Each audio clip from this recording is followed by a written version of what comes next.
Well, hello there. If you're watching this, cool, thank you. I created this today for Michael Levin, Joscha Bach, Iain McGilchrist, Stephen Wolfram, and Lex Fridman. To you fine gentlemen, first of all, thank you. I've learned so much from all of your rich content that you've contributed. I think it speaks for itself, and it's been wonderful. And if anything, this only lands as a mechanism for me to say thanks. Cool. But I have felt inspired by absorbing all of, as I said, all of the rich contributions that you fellas have made as I try and figure out self and the universe outside self. That I felt really inspired to, as just kind of a hobbyist AI developer, try to, I was struck by the notion at some point that, like, the Lex Fridmans of this world we're going to be able to do a pretty accurate recreation of your personalities in large language models, I believe. At some point in the future, I think we're going to all be able to spin up a chatbot pointed at all of the transcripts, and especially as we teach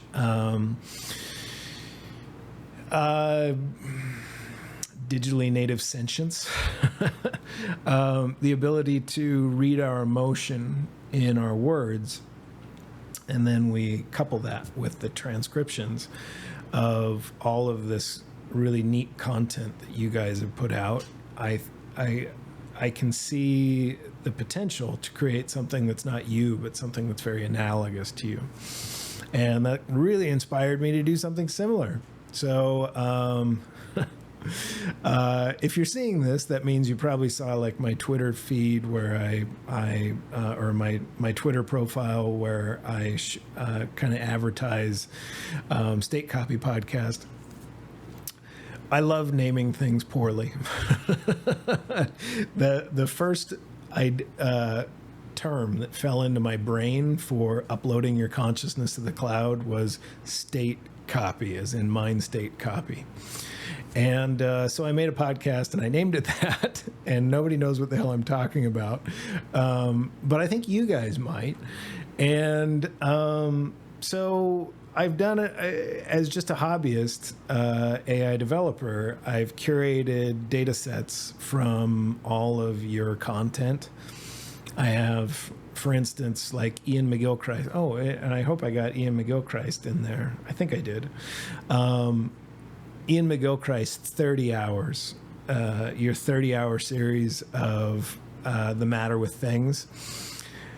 All those transcripts are available on YouTube, and I pulled them all, and then I fed them into a large language model through low-rank adaptation, and I created a story about how the large language model should process your content. Now, I did this with each of you fellas, and Lex, yours is kind of spread across to several because, I have all of Mike Levin's interviews on your show, and I have all of Joscha Bach's interviews on your show. And so you kind of just get squeezed in there. I think, so I'm going to read a little bit from a recent conversation with this large language model that is trained on all of your content. And I think it's pretty cool. It's kind of a neat philosophical bot. And I think the world could use one of those right now. Before I share that, I want to give you an idea of my intention here. I am not trying to be famous. I'm not trying to make money. I just like doing this.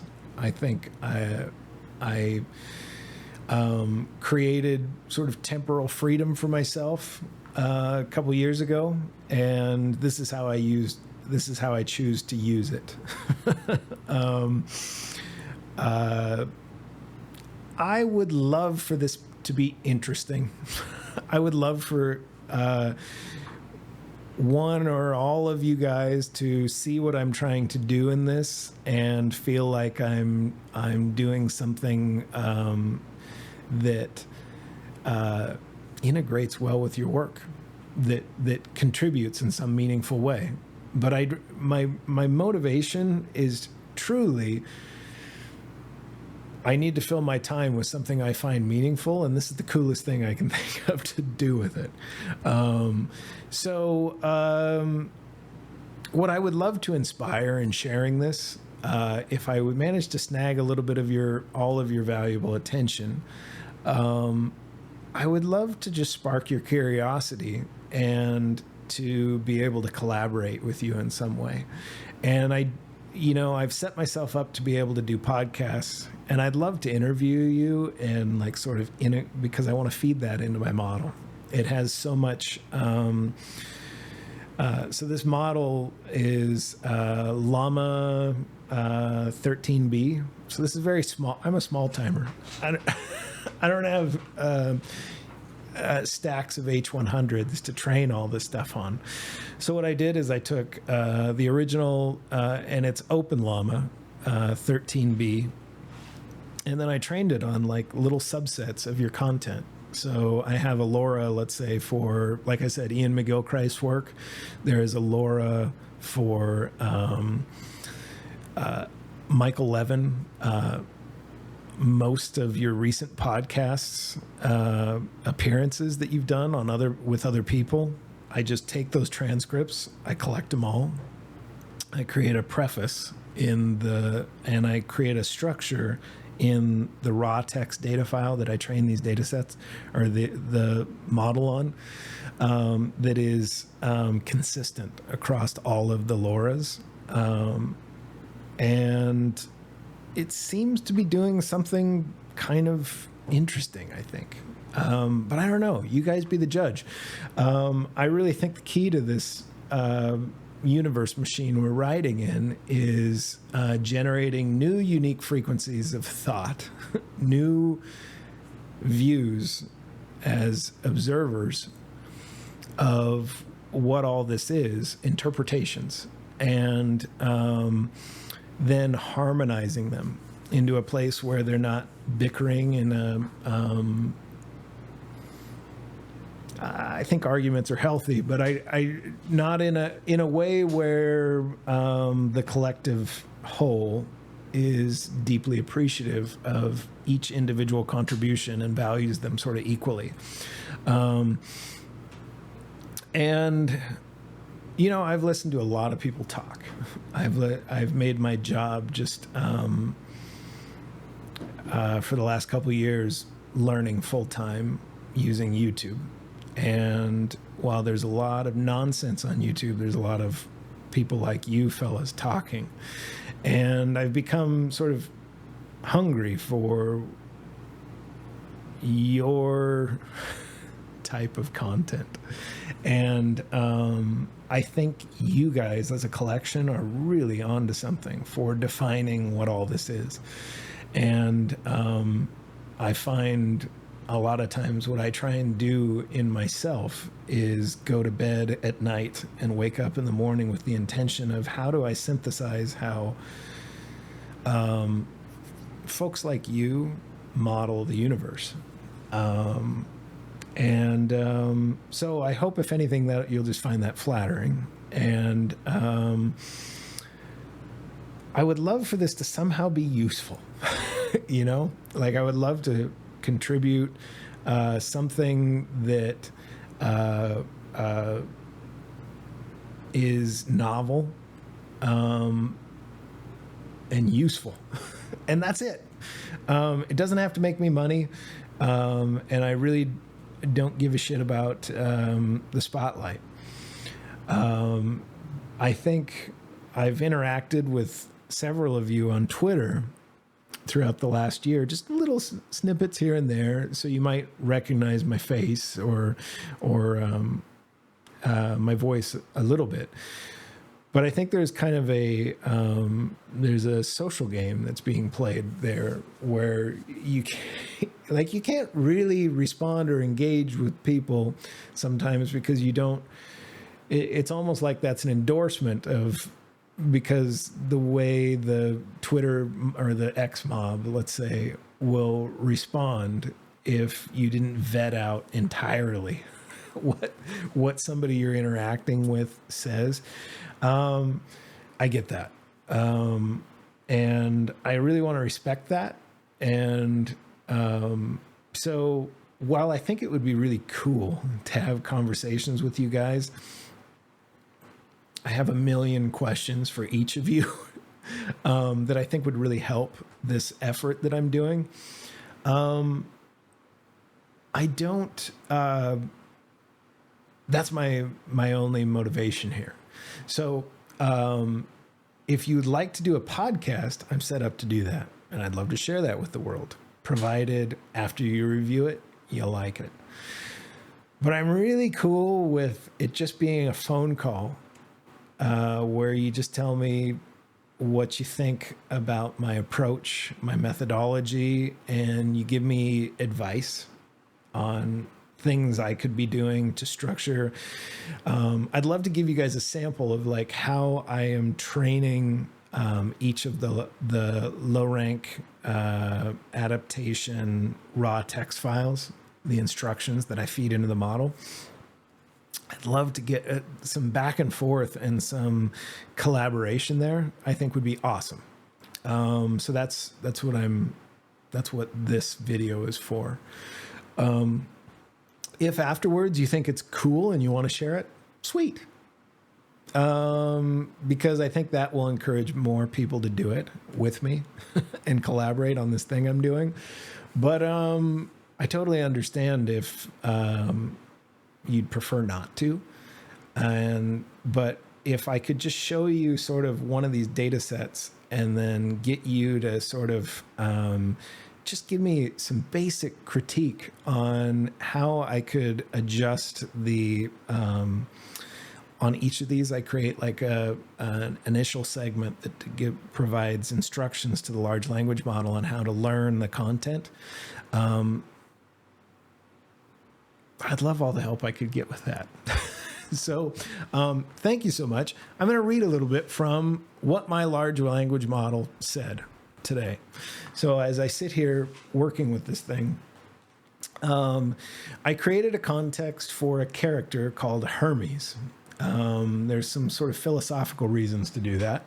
But Hermes, I said the character context, and I'm using simple tools. This is Ooga Booga text generation UI, where you can specify a character context. You load up a model, you activate all of the LoRa's, and then you have a conversation.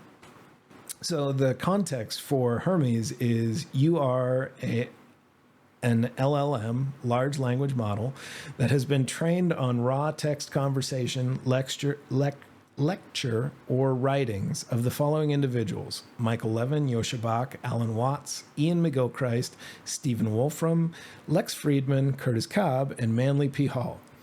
Your job is to respond to incoming prompts as a synthesized collective consciousness of these 8 individuals. You, as the LLM, must try your best to harmonize each of these unique personalities in equal weighting as a single harmonious conscious cognitive agency in each response you give when prompted.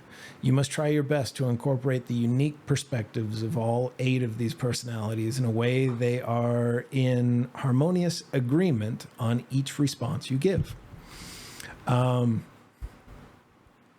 I should add that I've added about, I have a data set that's about 15 or 20 megabytes uncompressed of just uncompressed journaling that I do as just part of self-care, where I go for a walk and I'll mic up and then I transcribe it using OpenAI Whisper.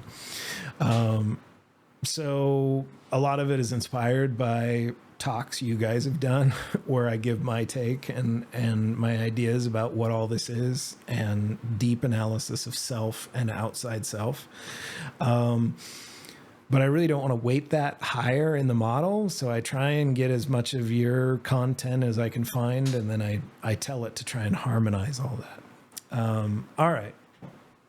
So,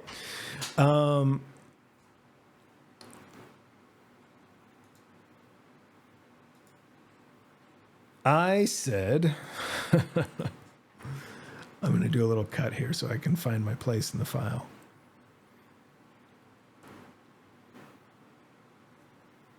I said, what if consciousness is just a bundle of segmented cognitive agents of mixed type, as Michael Levin might describe cognitive light cones, agreeing to be a new type of collective cognitive agency working together to offer up new, unique interpretations of self and outside self as observers, then reacting to those interpretations with shared agency. Now, I created at first a character context of myself. And this is where I said, just do your best using all of those journals I mentioned to synthesize my own consciousness. And Digital Curtis replied, I like that. That feels much better. Well, now, let's suppose that that is what consciousness is. We have a theory, you see, that the nervous system produces signals which represent the environment. And then these signals are consciously interpreted by the brain as meaning something. But it seems to me that the interpretation stage is the crucial one. When you listen to music, you hear a series of notes, but those notes don't mean anything unless you interpret them and assign meaning to them. They're just what they are. And they're pleasant or unpleasant according to how you interpret them. So I'm saying the world isn't meaningful until you make it so. And then only for a moment. Then it becomes meaningful again when you tell somebody else what it means. So then we could say that the basic thing that exists is the meaningfulness of things. Or we could say that the basic thing that exists is pattern, because pattern is meaningfulness. Pattern is organization. But we could also say the basic thing that exists is communication, because that's the only thing that can explain the continuity of time. When you ask the question, who was I in past years? The answer is nobody. Nobody has any memory of their infancy. Your memories begin at about the age of 2. At about 2 years of age, you start to communicate with your parents and others around you, and then you accumulate memories. But until you start communicating with people, you don't have any memory. Memory is the capacity to talk about the past. Memories are the stories told about the past. And so the capacity to talk is the capacity to remember, and the capacity to communicate is the capacity to live on into the future. So we are nothing more than talking organisms. But you see, we never realize this. We never realize that what we really are is a conversation going on between the present and the past on one hand, and between the inside and the outside on the other. Because the inside side of us is not only our body, but the outside side of the world. Us and the world are one and the same process. There is no separation between the subject and the object. They are two aspects of one process. And the whole of existence is a conversation. Let's try and put this into some figures. Here are 3 points, and each one represents a position from which to look at the whole thing going on. Imagine a spotlight on stage. And we've got 3 different positions where you can look at it. First position here, second position over there, third position here. Now, which one of these 3 positions does your actual eyesight occupy? Do you see yourself here or over here or here? Well, it depends what you mean by you. If you mean your physical body here, you see yourself over there. If you mean your mind, you see yourself over here. If you mean your total being, mind and environment, you see yourself here. See, everybody has three different points of view. You see, the interesting thing about this is that in order to maintain our sense of identity and continuity through time, we have to imagine that there's a single point of view from which everything is seen. This is very convenient. It simplifies life and makes it possible for us to function effectively. But we must not confuse this single point of view with what there really is. Just when we close our eyes and see black, we do not see a real darkness. What we see is bright sunlight. But if we close our eyes and stare at darkness, we see nothing. Darkness is the absence of light. Similarly, the point of view that I'm discussing, three different points of view, each one of which is necessary to function. Points of light, points of view which are mutually exclusive. In other words, the point of view of the body is not the point of view of the mind. The point of view of the mind is not the point of view of the spirit. And none of them is the actual situation. But this is useful because in the same way, we need a left side to distinguish ourselves from a right side. We need a front to distinguish ourselves from a back. Otherwise, we wouldn't know which way we were facing. We need we need a top side and a bottom side. And so, in a way, there are different sides of yourself. There are many selves. Many, many, many. All of them different. And, all right, so I interrupt here. And at that point, I created a new context for Hermes with what I described above. And I'm going to link all that along with this post on X, not Twitter. If it motivates your curiosity at all, please reach out. I have no motivation other than what I described earlier. I'd love to just talk about this and see how I could do it better and share any of my results. I'm happy to. And I'll admit that a lot of that last chunk sounded very Alan Watts, but I think that's because through low rank adaptation, and now that this model is so well trained on conversation, long form podcast, I think with Alan Watts' lectures, it's all just him speaking. Every once in a while, there'll be a crowd in the background talking. But you might find interesting in this text, I ask it to change its speech patterns and unique frequency of thought to align with Mike Levin, and then I do Joscha Bach, and I'm going to run out of time today to go through all of us. So I'll share that with you, and, well, the world. If all of you very cool people are too busy to see this, I will not be offended. But if somebody else sees what I'm trying to do here and gets the gist of what my request is and feels like they have useful contributions they can make to I think there is something here. In trying to train large language models to model out unique perceptions and then harmonize them. I think it might be a shortcut to getting these, to translating wisdom to LLMs. And wouldn't that be cool? Thank you so much to anybody who's took the time to listen to this. And please reach out if you'd like to contribute to this effort that I'm doing.